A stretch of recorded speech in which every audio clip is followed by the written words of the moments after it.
Esta aula é para falar sobre força, tipos de força e aplicação da segunda lei de Newton. Eu sou a professora Karen Ribeiro. Conceito de força. A força é uma grandeza vetorial.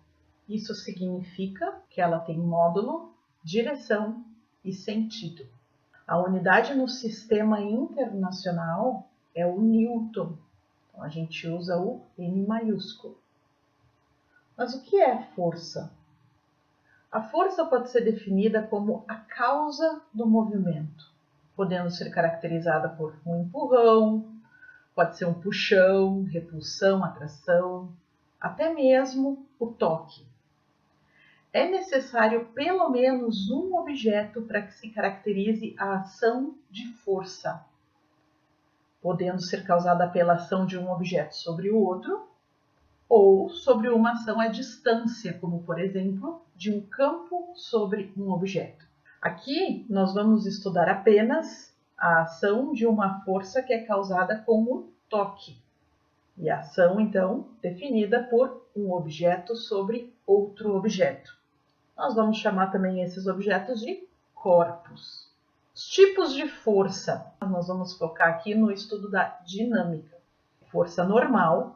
A força normal é caracterizada como uma força que aponta perpendicularmente ao plano em que o objeto se encontra.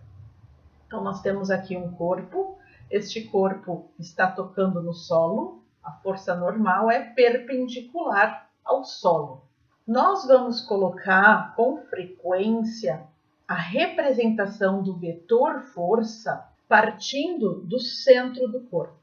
Temos também a força-peso, tá? Apontando aqui para baixo, então vai ser sempre apontando para o centro da Terra. A força de atrito é sempre contrária ao sentido do movimento. E a força de tração. Essa força de tração pode ser alguém que está empurrando nesse sentido o corpo, pode ser uma corda que está puxando esse corpo, ou alguma outra situação, uma corrente ou algum outro objeto que está empurrando esse objeto. Aí vai depender da situação que a gente está estudando. Mas esses são os 4 principais tipos de força. Como se mede força? Bem, a força se mede utilizando um equipamento que chamamos de dinamômetro. Então, experimentalmente, nós precisamos de um dinamômetro para medir a força. Aqui tem algumas imagens de dinamômetros industriais, comerciais, e esse dinamômetro utilizamos mais no contexto de ensino, laboratórios de física, por exemplo. Agora, o objetivo é aprender a usar os diagramas de força. Para a gente aplicar a segunda lei de Newton, que matematicamente define que o somatório de todas as forças num determinado eixo é igual à massa vezes a aceleração naquele eixo. Por exemplo, se eu estou falando ao longo do eixo do x, então somatório das forças em x igual a massa vezes a aceleração em x. E eu faço a mesma coisa para o somatório das forças em y, igual a massa vezes a aceleração em y. Nós utilizamos o eixo cartesiano xy, esse é o nosso eixo de coordenadas. Então, aqui ao longo de x, positivo para a direita, o y positivo para cima. Colocamos o corpo ou o objeto onde queremos analisar o somatório das forças no centro desse eixo. Então, aqui é o corpo e eu vou analisar todas as forças sobre esse corpo. Vamos dizer que o problema é um bloco.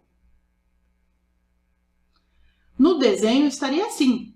No eixo, no diagrama de forças, vai estar representado dessa maneira. Então, percebam que eu representei o bloco como um ponto. Daí eu vou pensar, vou analisar quais são as forças que estão sendo aplicadas sobre esse objeto. Tem a força aqui de contato, a força do toque, do chão, do solo, com o objeto, aqui é a nossa massa. Então, esse contato aqui gera a força normal. A força normal é aquela força que o solo faz sobre o objeto e aponta para cima, perpendicular ao solo.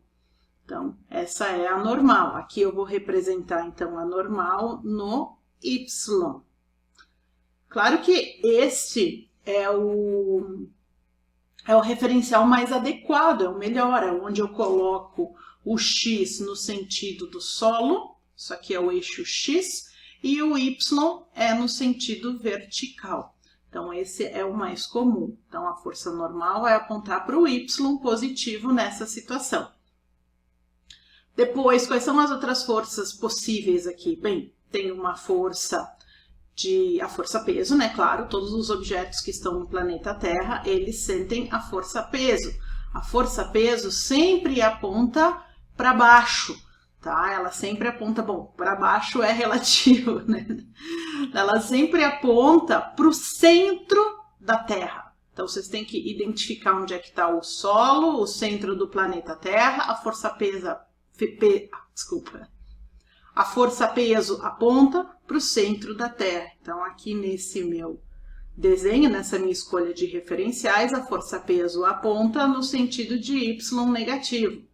Depois, que mais que pode ter? Bem, vou ter que determinar se essa massa tem movimento. Se ela tem um movimento numa determinada direção, vou ter que determinar que direção e que sentido é esse.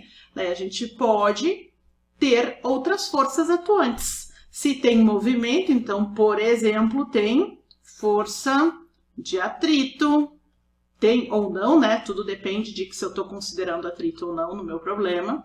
E também pode ter uma força de tração, quem está puxando essa massa ou empurrando essa massa. Então, pode ter uma força de tração aqui. Vocês estão vendo também que eu estou colocando sempre um símbolo de vetor em cima das letras para identificar que aqui são vetores, né? Essas grandezas são vetores. E aqui eu desenharia, então, a tração lá para a direita e a força de atrito aqui para a esquerda. Depois nós vamos ver qual é a equação de cada uma delas, tá? Por enquanto, estou só mostrando como que fica no diagrama de forças. Aqui, pessoal, então, o que eu faria? Como que eu aplicaria a segunda lei de Newton nessa situação? Bom, ver quais são as forças em X. Bem, em X eu tenho tensão ou tração aqui para a direita e a força de atrito para a esquerda. Então, o somatório das forças vai ficar como? Vai ficar lá, tensão, que é positiva para a direita, menos, está no sentido negativo, a força de atrito para a esquerda é igual a massa vezes a aceleração em X. E em Y, como que fica? Vou escrever aqui que isso é em X. Em Y, como que fica? Aqui em Y eu tenho a normal para cima, então é positiva, mais normal, e o peso para baixo, então menos P, igual a massa vezes a aceleração em Y. Agora, o que nós vamos analisar? Tem movimento em Y, isto é, existe uma aceleração em Y, esse corpo está se movimentando para cima, para baixo? Se sim, eu vou ter que analisar isso aqui para saber qual é o valor do AY. Se não tem, né, se não está se movimentando, então o AY é zero. Esse é o normal, né, o usual. Não vou usar mais a palavra normal, porque normal aqui é a nossa força, né? Então fica N menos o P igual a zero, porque a aceleração em Y é zero. O que eu tenho é a aceleração em X e muitas vezes é o que a gente quer descobrir.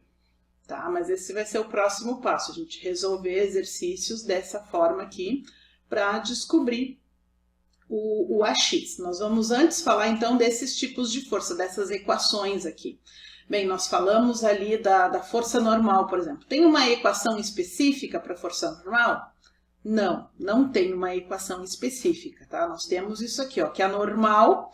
Quando o bloco, quando o corpo ele estiver no solo, a normal vai ser igual a força-peso. Se não tem nenhum movimento em Y, né, isto é, a massa está tocando o solo, está em contato com o solo, a normal é igual ao peso. E a força-peso. A força-peso, que a gente representa pela letra P. Tem alguma equação? Tem.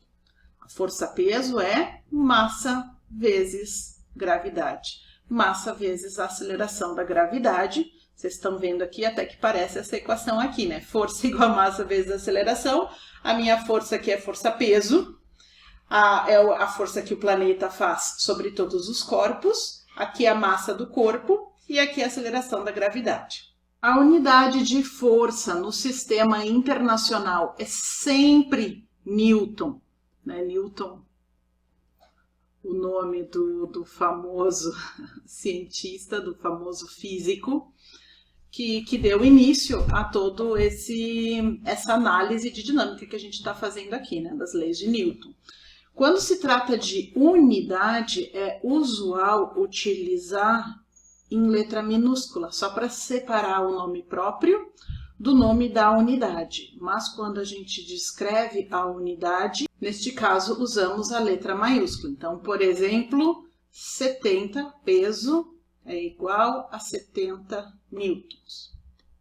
Nós temos a força-tensão ou a força de tração. Tem alguma equação para ela? Não, não tem uma equação específica, a gente tem que analisar quem é a força de tensão, ou a força de tração, ou a força que alguém está puxando o bloco, através da análise da segunda lei de Newton. E a força de atrito? Bem, essa sim tem uma equação específica. Minha letra é feia, né? A força de atrito, então muitas vezes chamada de FAT. A força de atrito é dado por μ vezes normal, onde essa letra grega aqui, o μ é o coeficiente de atrito. O coeficiente de atrito, ele é adimensional, isso significa que não tem uma unidade, é só um número. E vocês podem ver aqui pela equação, a força de atrito dado em Newton, coeficiente de atrito não tem dimensão, normal é a força normal, logo unidade Newton. Então, nós temos aqui Newton igual a Newton, certo? O coeficiente de atrito, pessoal, em geral, ele vale menos do que 1. Temos que analisar situação a situação, mas, em geral, o valor dele é menor ou igual a 1. Pode haver situações onde ele é maior do que 1, quando a superfície é aderente, né? Quando gruda. Essa é a única situação em que o coeficiente de atrito vai ser maior do que 1. Certo? Daí, a princípio era isso. Próximo passo vai ser resolver exercícios. Vamos ver alguns exercícios do livro do Halliday para resolvermos juntos. Perguntas do Halliday, do capítulo 2. A primeira pergunta mostra 4 diagramas de corpo livre, ou o que nós chamamos aqui de diagramas de força. É o mesmo objeto visto de cima, e sobre este objeto está sendo aplicada forças. Esse objeto está sobre um piso sem atrito. E o que a gente quer saber é a aceleração resultante em cada uma dessas situações. Vamos analisar primeiro o diagrama 1. No eixo Y, quais são as forças? Nós temos que a força resultante vai ser 7 newtons menos 4 newtons. Isto é, sobra 3 newton para cima. Pessoal, por que menos, né? Porque 4 newtons está no sentido negativo do eixo Y. Por isso, então fica 7 menos 4, sobra mais 3 newtons. Então, no eixo vertical, sobra 3 newtons para cima. E no eixo horizontal, eu tenho 5 newtons para a direita, e para a esquerda eu tenho 3 newtons e 2 newtons. Esses dois vetores aqui vão somar.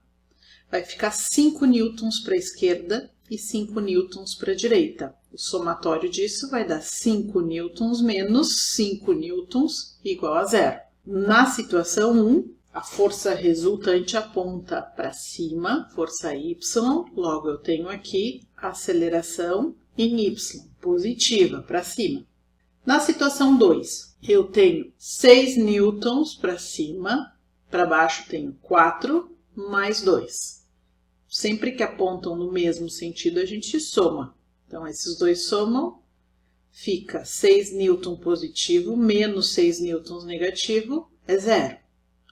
E no eixo X, eu tenho 3 newtons para a direita, 2 newtons para a esquerda, sobra 1 newton para a direita. Então, 3 menos 2, 1 newton. Aqui a aceleração em X. Então, sempre vou ter aceleração onde tem força resultante. Se a força resultante é 0, isso significa que não tem aceleração naquele eixo. Aqui, então, fica 6 para cima, 4 mais 3, 7 newtons para baixo. Nessa situação, ficaria 6 newtons menos 7 newtons, sobra menos 1 newton. Isto é, sobra 1 newton para baixo. Aqui sobra 5 menos 4. Sobra 1 newton para a direita. Nessa situação, a força resultante é a soma vetorial desses dois vetores resultantes aqui. Logo, a força resultante, pessoal, aponta para cá, ó. Vou fazer a regra do paralelograma. Essa é a força resultante. Então, a aceleração resultante também aponta para cá, no quarto quadrante. Essa é também a aceleração resultante. E, por último, nós temos 5 newtons para cima, que é o 2 mais o 3. Para baixo eu tenho 9 newtons. Então, 9 menos 5 dá 4 para baixo. Eu fiz errado aqui, né, pessoal? Porque é 5 positivo para cima, menos o 9 para baixo, sobra menos 4 newtons, que é o equivalente a 4 newtons para baixo. No eixo X, 5 newtons para a esquerda com 3 newtons para a direita, sobra 2 newtons para a esquerda. O tamanho do meu vetor, ele deveria representar o módulo dele, isto é, o vetor de 4 newtons deve ser o dobro do tamanho do vetor de 2 newtons, o que não está exatamente acontecendo aqui no meu desenho. Opa, não era esse que eu queria. Só vou desenhar aqui para ficar um pouquinho melhor, assim. Tá? Esse é o de 2 newtons. O vetor resultante vai apontar assim para cá. No terceiro quadrante, esse é o vetor resultante de força. A aceleração também vai apontar para cá. Então, isso aqui também é uma equação de vetor, tá, pessoal? É uma equação vetorial. Nós temos aqui que a força resultante, ela define para onde vai apontar também o vetor aceleração resultante. Sabendo, né, que a massa é um escalar.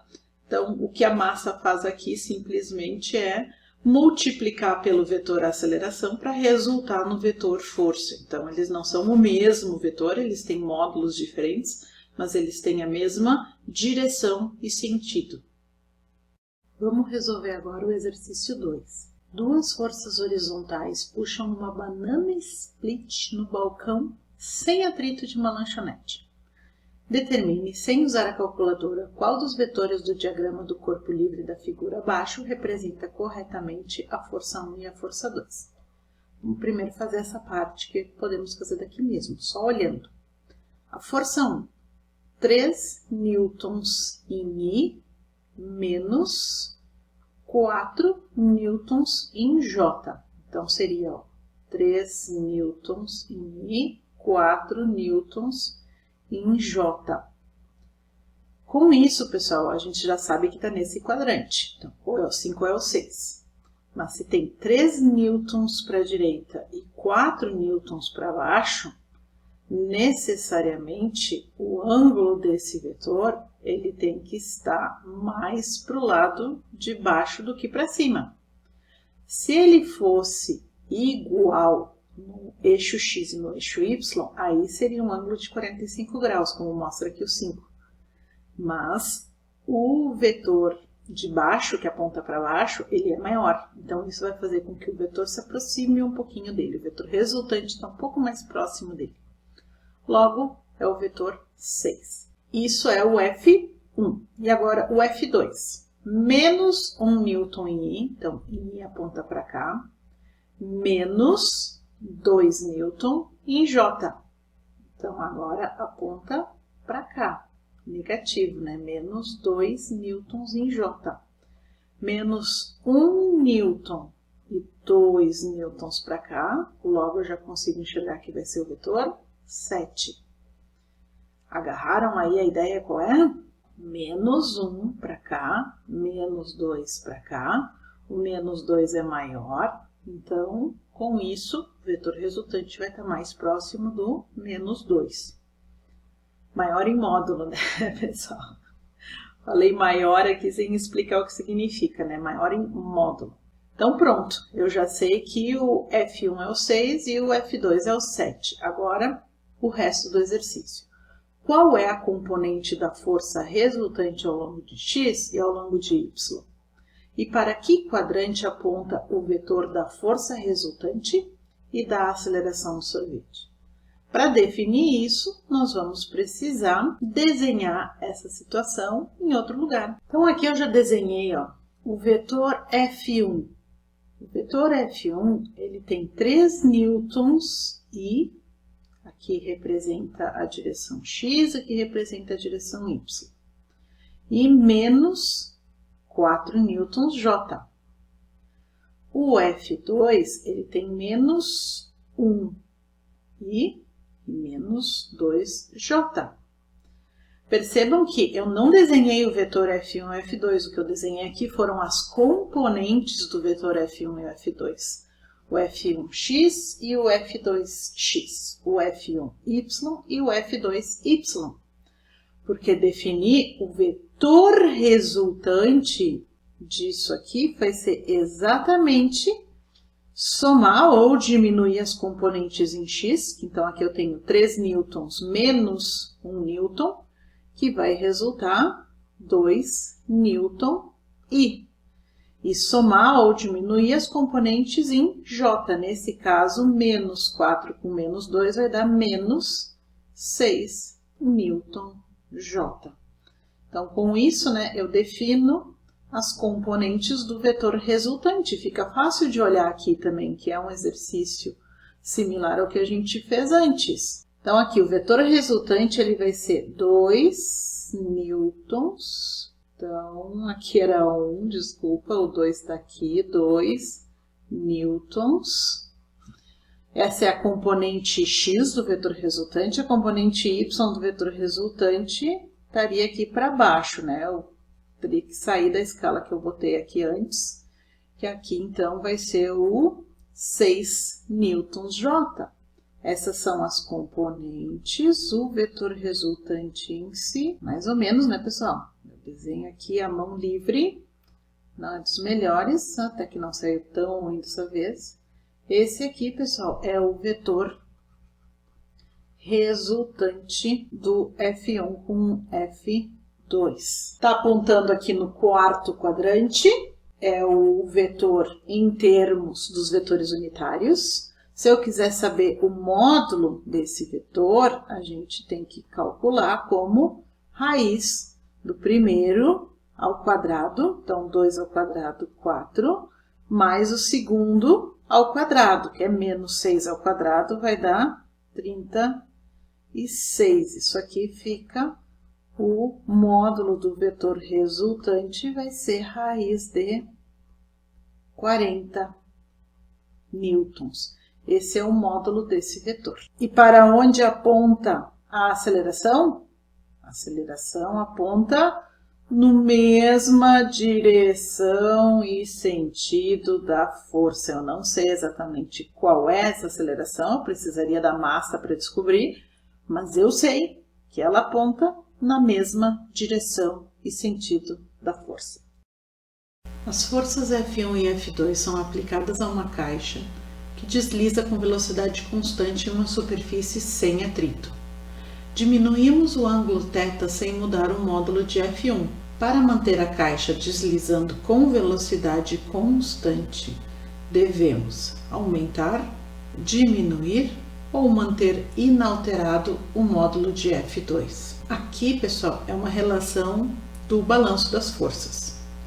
Nós conseguimos visualizar que o vetor força 1 tem uma componente em x e uma componente em y nessa situação. Se nós diminuirmos o ângulo θ conforme esse que está mostrado aqui, isso significa que a componente x aumenta. Se a componente x aumenta, isso significa que o somatório das forças em x vai deixar de ser zero. Sempre que o problema diz que a velocidade é constante, isso indica que a aceleração é zero. Se eu diminuir esse ângulo, aumentei a componente em x, a força 1x vai ficar maior que a força 2. Se eu quero que o somatório em x continue sendo zero, eu preciso aumentar o módulo de F2. No entanto, se eu estivesse aumentando o ângulo θ, isso indicaria que F1x diminui de valor. Nesse caso, eu deveria diminuir o módulo de F2. Eu vou pular aqui para o exercício 5 dessa imagem. Mostra vistas superiores de 4 situações nas quais forças atuam sobre um bloco que está em um piso sem atrito. Em que situações é possível, para certos valores dos módulos das forças, que o bloco A esteja em repouso e B esteja em movimento com velocidade constante? Importante, pessoal. Movimento com velocidade constante ou em repouso, ambos indicam aceleração igual a zero. Em termos da física, repouso ou velocidade constante é a mesma coisa. A aceleração é zero, logo o somatório das forças tem que ser igual a zero. Na situação 1, dá para ter o somatório das forças igual a zero? Não, não dá, porque a força F1 tem componente em y que não tem nenhuma outra componente em y no sentido contrário. A componente em x, sim. Eventualmente, a componente em x poderiam se cancelar. A F1x cancela com F2, mas a F1y não cancelaria com ninguém. Situação 2. F1 com F2. É possível que sejam iguais? Sim. Estão na mesma direção, sentidos contrários, pode se anular. Nesse caso aqui, nós temos uma força em y, uma força em x. A força F1 tem componente em y e tem componente em x. Beleza? As componentes em x podem se cancelar, né? F1x com F2 é possível que cancele, mas F1y com F3 não. Não pode cancelar, as duas somente se somariam. Logo, no 3 não pode, não tem como ter somatório de forças igual a zero. E na situação 4? Bom, na situação 4, essa força F1, ela tem componente em y, componente em x. A componente em x pode ser igual a F2. A componente em y pode ser igual a F3. Elas estão em mesma direção, sentidos contrários. Então, olha só, a componente F1x está no sentido contrário de F2, por isso que eu digo que pode cancelar. Da mesma maneira, F1y está no sentido contrário de F3, por isso eu digo que podem cancelar. A gente precisa fazer análise de somatório de forças, tanto em x quanto em y. E nesse caso, então, a situação 1 e a situação 3 não tem como, em repouso ou velocidade constante. A situação 2 e a situação 4, sim, é possível.